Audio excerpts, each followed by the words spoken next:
All right, perfect. So first and foremost, I'd like to thank everybody for joining today. Obviously, the practice of providing cybersecurity to all organizations is something that's very close to my heart. I've been a security expert. And obviously, one of the hot topics in which we like to deliver to all the organizations that we speak to is to keep them abreast of what is happening within the cybersecurity realm. And obviously, for today, it will be to go into cybersecurity insurance and talk about the changes that we've seen and obviously how that's going to impede your business to go forward with attempting to get cybersecurity insurance. And then obviously, I'd like to leave you with some lessons of wisdom of what actions you guys should be taking going forward to make sure that you're obviously appropriately protected from a security perspective. And also, obviously, if you are attempting to get a cybersecurity renewal or establish a new policy, that you understand what the mechanisms are going to be required to go forth with that. Okay, so my name is John Britton. You can see myself as the picture below there. I'm the Technical Director of Cybersecurity for Corvid Cyberdefense. I've got all the previous histories, as you can see there. I used to work for Wells Fargo in the Cyber Threat Fusion Center. And then prior to that, I was in the British Army within the United Kingdom Special Forces for electronic countermeasures and communications intelligence. That aside, I would really like to thank and obviously welcome Evan Taylor, who also joins us today. Evan is the Senior Vice President at NFP, which are a broker within multiple different lines of insurance, but obviously Evan's expertise falls into the cybersecurity realm of that.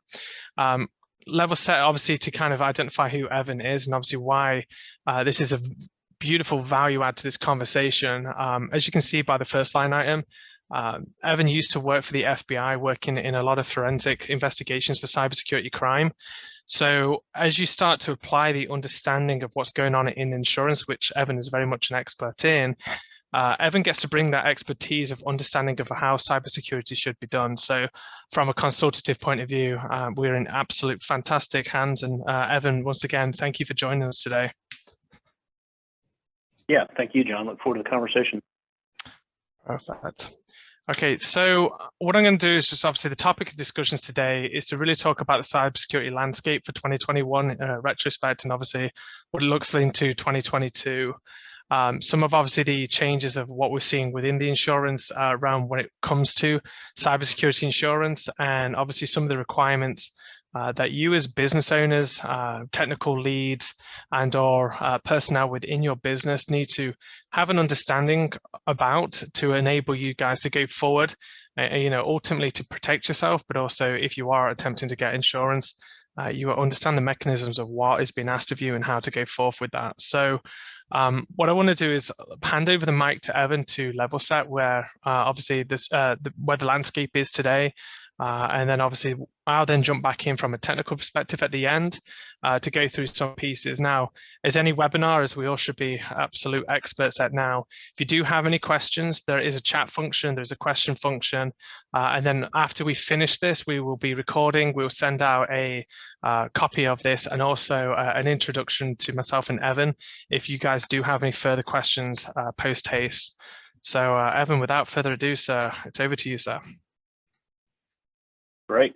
Wonderful. Well, thank you, John. So, yeah, we thought it would be, this is an interesting conversation. Over the last 12 months, it's become an even more interesting conversation because of the dynamic nature of the cyber insurance marketplace. So look forward to the discussion and talking about it with everybody. So as John said, prior to getting into the insurance business, I spent about 6 years with the FBI doing cyber investigations amongst a number of other things. And that was really my segue into the insurance space because there was a lot of companies that we were speaking to on behalf of the FBI that were asking about cyber liability insurance. And it was still in its infancy and largely is still in its infancy in comparison to other types of commercial insurance. But I look forward to talking about it with you folks. So first thing I want to do is you'll see here on the screen really what is cyber insurance. What does it cover? What does it not cover? How is it really being underwritten and those kind of things. So I really break it down for those that are that have not purchased it or assisted companies in purchasing it. really there's two big buckets of coverage between the insured and the carrier. And so those constitute first party losses and third party losses. And for the purposes of our discussion, I just, let's break that down. First party loss, obviously that's a direct loss to the insured.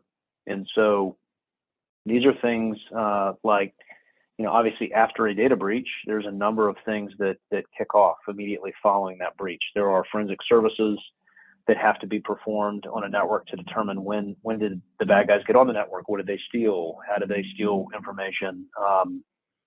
Are there victim notifications that need to go out to certain victims that, their personal information was stolen, their financial information was stolen, et cetera. And so you can see some of those listed in the breach response expenses. In addition, there are, in many cases, business income losses.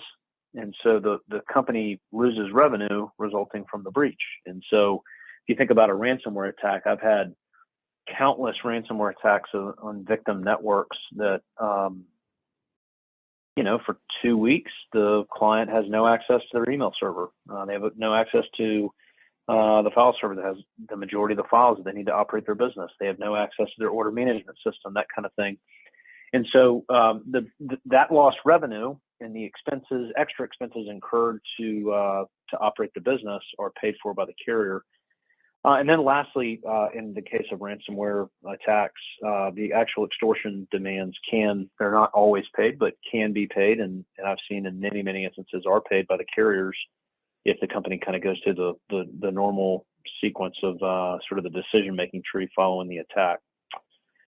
Third-party losses, for our purposes, I'll just dumb it down and say these are the very long-term indirect costs associated with a breach. These are things like regulatory fines and penalties, defense, large defense and damage costs, settlement costs resulting from class action suits, those types of issues, which again could pop up 18, 24 months after an attack, depending how catastrophic the attack is.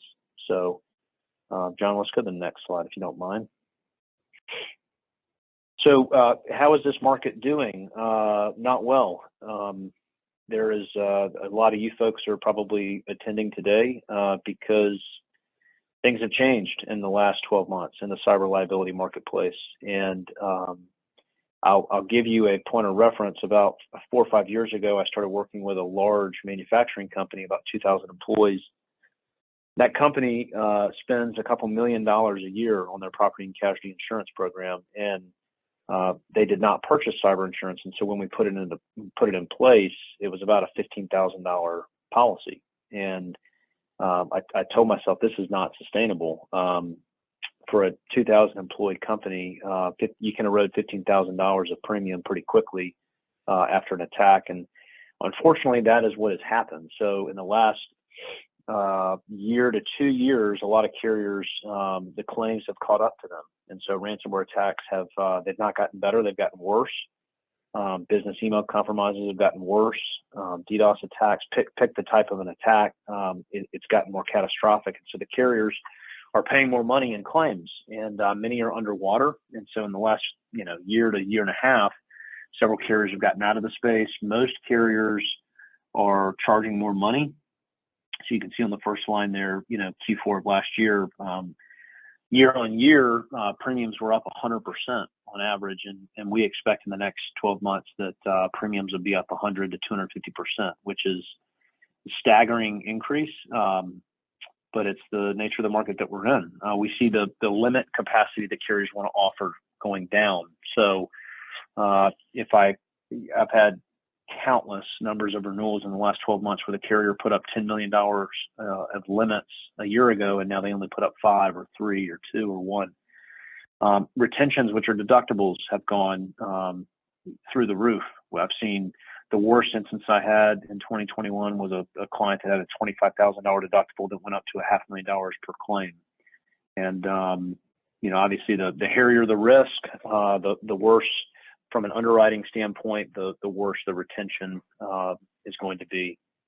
Obviously, coverage is going down. We're seeing sublimits for things like ransomware, where carriers are offering less coverage because they're being hit quite too often in attacks. And the number of carriers offering terms has gone down, and obviously claims have gone up. And so some additional details here in some of the commentary, but it's a pretty bleak time in the cyber liability marketplace.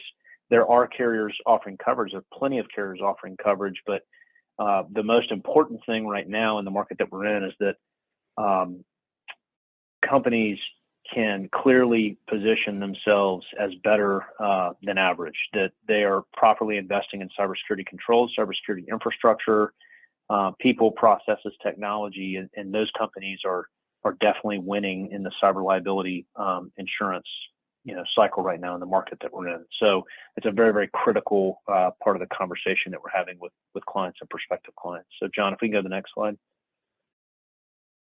All right, so to dovetail off of that, where are we seeing the focus? 2+ years ago, cyber liability insurance was a pretty effortless process to get coverage and to get it on a pretty affordable basis. Again, that has changed.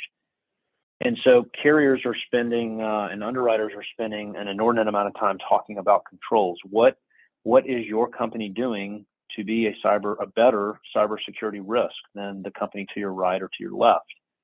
And so they're spending a lot of time learning about who are the people you have, either internally or externally, that are supporting your cybersecurity, risk management posture. What are the controls that are in place to prevent attacks? How are you detecting attacks early, responding to them quicker, and being a better partner? Because again, the carriers are taking most of the financial risk, and so how are you being a good steward of that partnership with the controls that you have? So here you'll see a number of the items here in terms of detection and prevention. Multi-factor authentication has really become a non-negotiable. So if you are a buyer of cyber insurance for your organization, or if you manage the IT infrastructure, say for your company, you can expect, if you do not have MFA in place specifically for remote access, privileged users, admin level users, you will have a very, very difficult time securing your cyber liability renewal in your next renewal cycle. There are 1 or 2 carriers left that are offering renewal terms, albeit very difficult terms, high premiums, much higher deductibles, that kind of thing, if there's no MFA in place.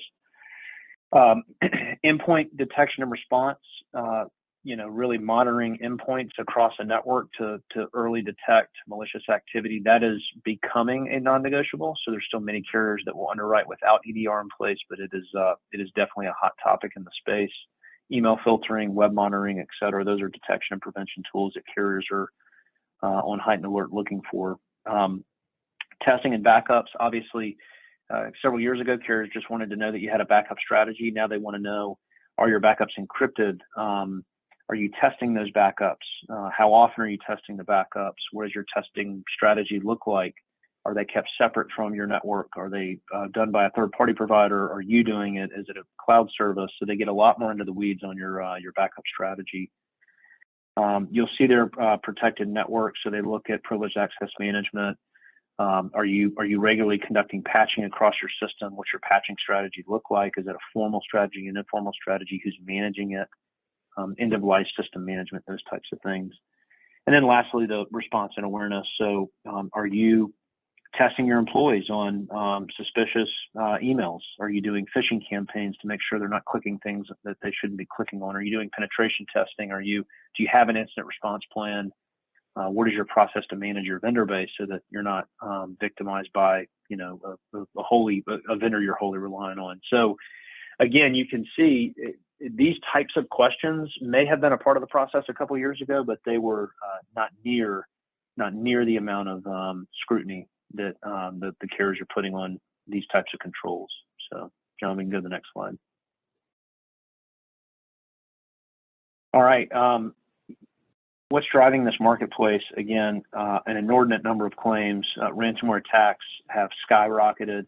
You'll see there the average ransomware payment in Q3 of last year was about $140,000, which was up 3% from the second quarter of last year.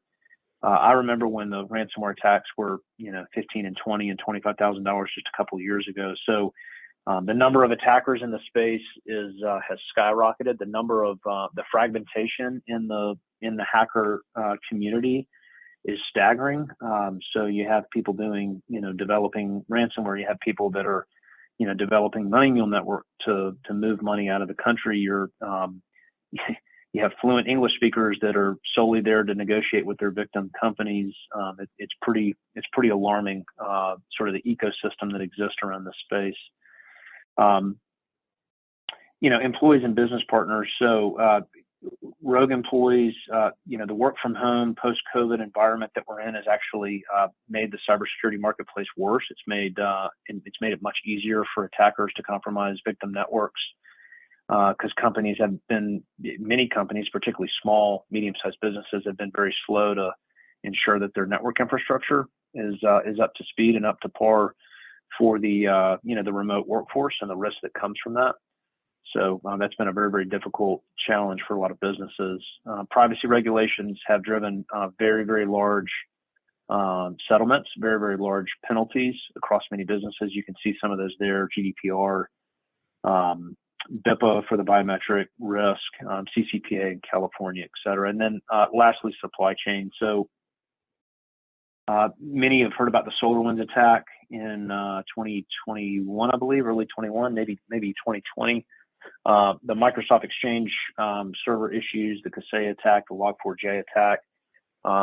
There have been very, very large, I would call them aggregate events. So you take a SolarWinds software system that, say, 10,000 businesses across the U.S. use. If hackers are able to compromise that SolarWinds platform, they are able to then compromise thousands of company networks simultaneously just by using the basic software infrastructure that they use to operate their business. This has created huge supply chain risk for the cyber liability insurance marketplace. So what we're seeing is a lot of carriers respond where they're limiting their exposure with aggregate type of events.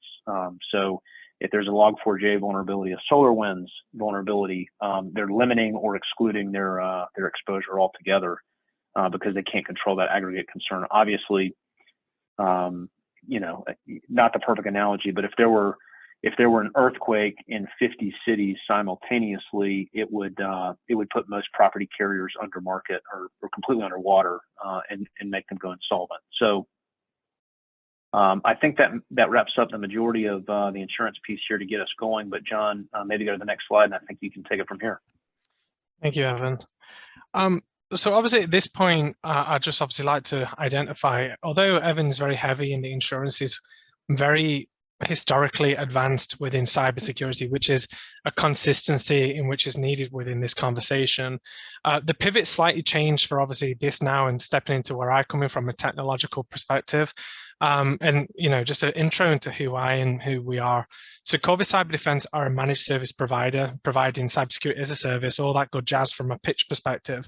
But just to put the mindset into why I'm talking through the next methodologies, and this isn't necessarily in scopes to educate you on how best to get cybersecurity insurance. Now, it obviously comes in vein of doing that, but the ultimate goal in which I try to drive within our organization is a consistency to protect your organization in the same way now as how cybersecurity insurance carriers are doing, the fact that they're trying to protect their money by making it harder for you to get policies without having the right controls in place. Because if you have the right controls, theoretically, if they work well enough, it's just going to anomalize the requirement or the need for cybersecurity insurance. However, obviously, it's definitely needed. So the foundations of any organization from a security perspective, in my eyes, is built on the NIST framework, which is identified here. There's 5 segments to it, starting from identify, protect, detect, response, and recover. Most organizations have functionally gone to the table and without knowing so have built this. The identification or identify is part and parcel of every organization. We all have an email address, we all have a username, we all have a laptop name. But then what's happened over the development is very little time and attention has been put to the protect, the detect, and response. But then as the insurance carriers 5 years ago went, hey, we're going to make a ton of money selling policies on this, which no one's ever going to use, wrong. People jump from section 1 to section 5 and enable themselves to get the identification, the build of the organization, and utilize cybersecurity insurance as a recovery mechanism. But the problem is, as obviously the reason why we're having this presentation today, they've lost a tremendous amount of money, which obviously I'm being sympathetic to them, but consider the businesses that have been targeted. Now, we have seen businesses from every single industry, some of the most random companies that make ball bearings, some that make porcelain dolls. These companies that are not quote unquote sexy, money, expensive organizations are being subjected to aggressive attacks, and it's ultimately destroying them for a few weeks, which leaves reputational damage, and as Evan covered, a lot of costs associated with the recovery elements. So even though they do get some financial incentives with the policy, it doesn't actually fix the business and it doesn't leave them in a protective state. Hence why obviously the insurance carriers are now like, well, hang on, they can have recovery if they've got detect and response. We need to see this in play. So as a basic scenario, and please emphasize basic, from left to right, this is predominantly how we see the basic attacks targeting the small, medium businesses, the enterprise businesses. It starts off with a phishing or social engineering attack through email. 94% of these type of attack, any type of attack starts somewhat in email. Whether that then goes to the second piece where they compromise the account, steal the data, manipulate you guys, do wire transfer type of attacks, or send you to a malicious URL to try and get a payload into the system to create a backdoor, as you can see by obviously the fourth identification of the payload download. By that point, we're seeing tons of business email compromises where a hacker gets onto your email account, they use it to either pivot to another account, or as I alluded, the wire transfer type of attacks. We are seeing them prolifically happen every single day. And obviously that's got cost associated with it, reputational damage. But then the further we go right and the more complicated it gets, the less type of attacks we do see, don't get me wrong, but they are being a lot more common and a lot more aggressive when we do see them. And just to pivot on a point that Evan made a minute ago, the sophistication of hackers is not very big. It's not very, they're not overly geniuses or anything like that. They just have a mechanism of being able to exploit something that has been identified in industry. The internet information sharing in the dark web provides a chasm of information available to people and tools that can be manipulated to target these companies. So obviously the ultimate goal on here, I've identified 1, 2, 3, 4, 5 types of attacks, all of these that we're seeing every single day. All of them have some impedance to the organizations. So obviously, as I said, the insurance carriers have gone away and they've gone, we need to stop providing this 3 clicks and you're insured kind of mechanism. And then they've come out with these, obviously, the underwritings and questions to allow you to be able to apply yourself to these organizations, to which I'm basically going to hit at them right now and just say how poorly written they are. Again, emphasis on the fact that, I've been doing this for 15 years. Evan's been doing it just as much as I have as well. And we're both very heavily understanding of cybersecurity. So when we see the underwriters still today trying to better themselves, they are still not doing it in a very good mechanism. So obviously working with a company like Evans to be able to actually create that, dating profile that you need to be able to get your policy is where it's at. Because, for example, on the left-hand picture, the third question, which Office 365 security add-ons are utilized by the applicant? The options in this questionnaire does not even take into account that you may be on G Suite. You may not be using Office 365 security tools. You might not have any of them. So obviously, although they're taking a step to get you to the mechanism of what is needed, the underwriters very much are not educated enough to understand where they actually really need to take you. So obviously, on the next slide, I'll kind of talk about some of the functional things that they are looking at. But obviously, we are seeing this across the board from the left-hand side to the right-hand side, where they're starting to target different segments and different questions, all in the aspects of enabling you guys to functionally create a cybersecurity framework. But as they are not the technical experts like me and Evan are, it makes it very hard for you to sit there with the with the insurance carrier and actually develop a plan that actually would meet the questions being asked. And more specifically, if you are targeted and are subjected to an attack, can pass the audit that follows you once you put a claim in, because you'll get somebody like me turn up and go, well, questions 5, what EDR solutions are you using? And very quickly, we can very determine that the actual technology you're using doesn't fall into that category. So obviously, you're still being set up to that kind of failure, where again, my goal is to educate you on protection. Evan's is to make sure that you can have that amalgamation between the protection and the policy that actually suits you for future settings. So if I go back to that previous statement, sorry, not previous statement, previous scenario, the phishing emails, again, 94% of attacks start from a phishing email. So the function of having an email security gateway and or a plugin on Office 365 or G Suite is a mechanism to reduce the risk to the organization. If 94% of the attacks start there and you've got a good mechanism there, likelihood is you're going to reduce and minimize all attacks to the organization. The second piece is the people. I like to go down a scenario of, if I went and bought a Porsche, Ferrari, and a Lamborghini and passed the keys over to my son who can't drive, I'm not really setting my son up for success. I have to teach him how to be able to drive, regardless if it's a Ford Fiesta or a Ferrari. He needs to have that understanding of how best to suit it, to best operationalize the vehicle. And that's the same that's needed across every organization. And this is obviously another mechanism that when all technology fails, at least the people are aware of the scenarios they get into.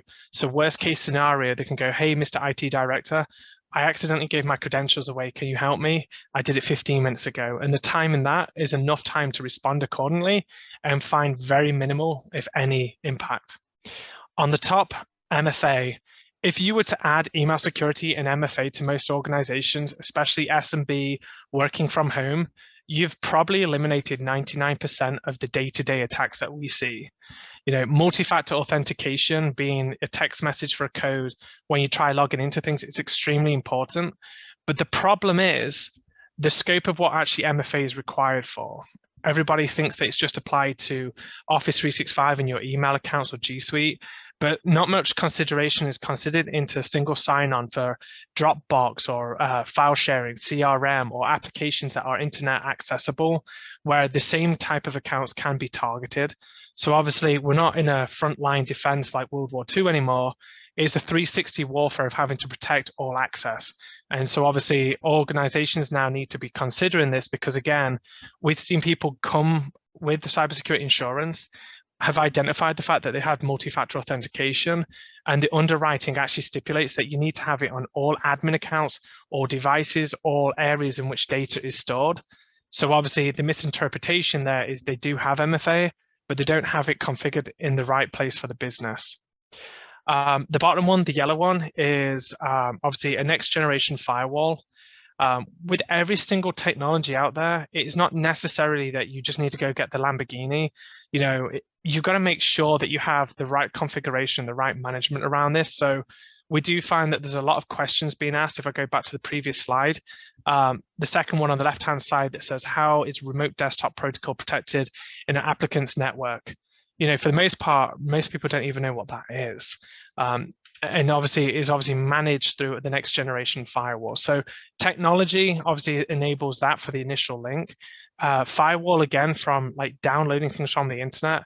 The internet is dirty. You could go to a legitimate website 10 times in the space of a month, and the 11th time you go to it, find that it's been compromised. Unless you've got the right technology, and you're going to be none-the-ware.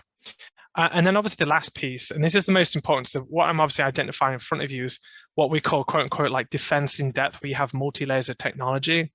The last line of defense, which is advanced endpoint protection, this is a replacement for antivirus, signature-based technology. So EDR is obviously the new mechanism name for it, which is endpoint detect and response. But obviously there's a function of technology, people, and processes that go into that, which obviously makes life tremendously harder because as your individual organizations, unless you're truly doing cybersecurity, you're not necessarily having that mechanism of resources available to you. So obviously, all in all of this is, to enable, for one part, to design a cybersecurity framework into your organization to ultimately protect yourself. And now is being boosted by the the insurance carriers, because they're not going to give companies that have, vulnerabilities in their environment, because they're obviously, it's not a good gamble. And the way that the internet and interconnection of everybody is going these day and ages, we're just going to see more and more attacks, which obviously means the insurance carriers do not want to provide it. Now, all well and good if you get all this in place, but I can tell you, if you were to be truly targeted, there isn't really too much you can do. And I'm not saying that to scare everybody, but obviously without having all the right functions in place for the monitoring, which is obviously identified as the whole piece of watching the data, the technologies in place, you know, you're going to either fall flat on your face because the attack happens. The insurance carriers are going to come back and start questioning why. And, you know, this is very much why this is very much a three-way conversation, to have someone like Evan be able to assess your organization to see, hey, do you actually meet the criterias? If you don't, pivot on a company like mine from a managed service perspective, from security. And then obviously with the two combos, get the insurance, because at least it alleviates a lot of pressure. Now, a question just come in, is the endpoint protection required for insurance? So Evan, do you want to talk about the requirement for endpoint protection? Sure. Yeah, it's a great question. So thank you for asking it. EDR, endpoint detection and response, a year ago was very much negotiable, and it was something many of the carriers wanted to see. Not all carriers are requiring endpoint detection and response, but many are. So it's becoming, it is where MFA or multi-factor authentication was 6 to 12 months ago, where most of the carriers were moving in that direction. So I would anticipate in the next 6 to 12 months that EDR is going to be a non-negotiable, and carriers will not offer a renewal without it. Again, they want to see that companies are actively managing their network, managing the risk on their network, so that they can take a calculated risk on offering terms to insure it. So that's a great question. So obviously, as part of this endeavor, you know, Evan and I are both not very far away from the sales side. Our whole goal is to enable an education to you guys, and to obviously offer any services or facilitations that you do need. Obviously, the pitch in this particular you know, this is obviously the offering Haven, oh my God, I can't even talk. The offering that we offer within Corvid Cyberdefense called Haven. Again, the goals of this is to promote protection.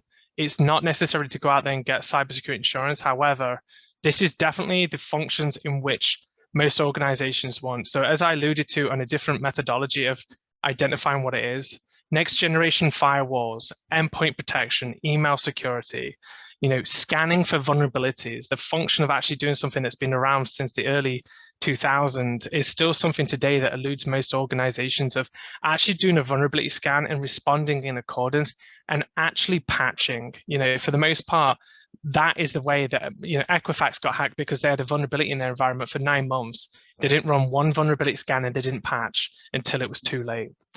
The evolution in security operations is very heavy on monitoring now. So the SIM, security incident and event management, that's an aggregation of all your logs into a single bucket, and actually having people monitor them through dashboards.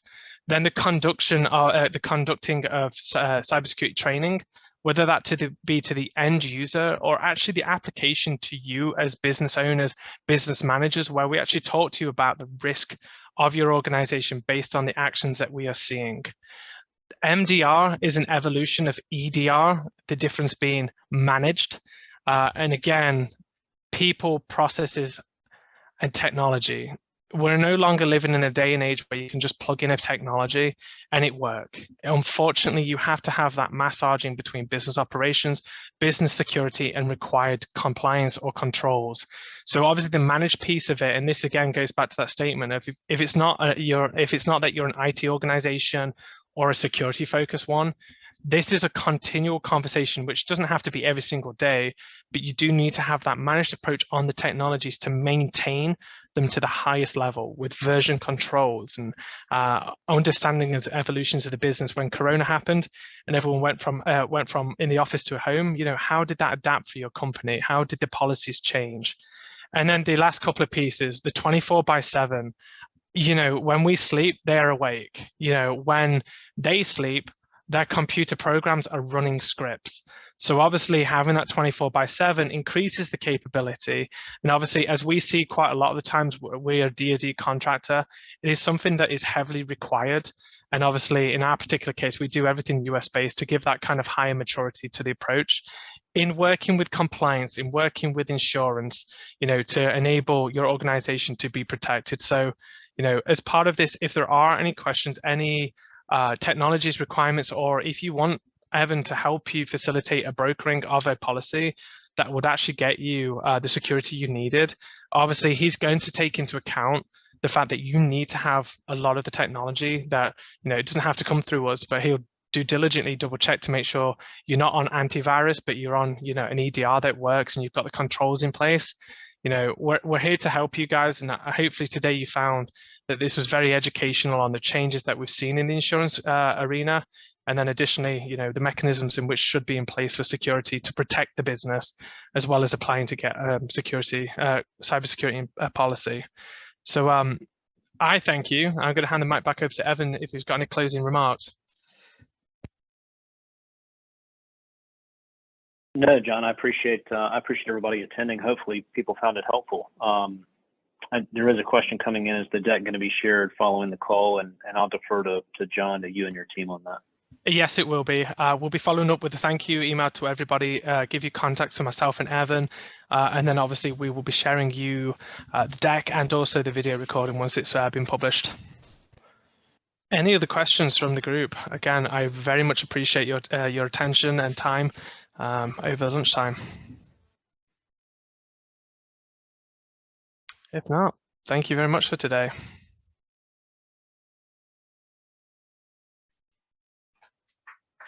Wonderful. Everybody have a great day.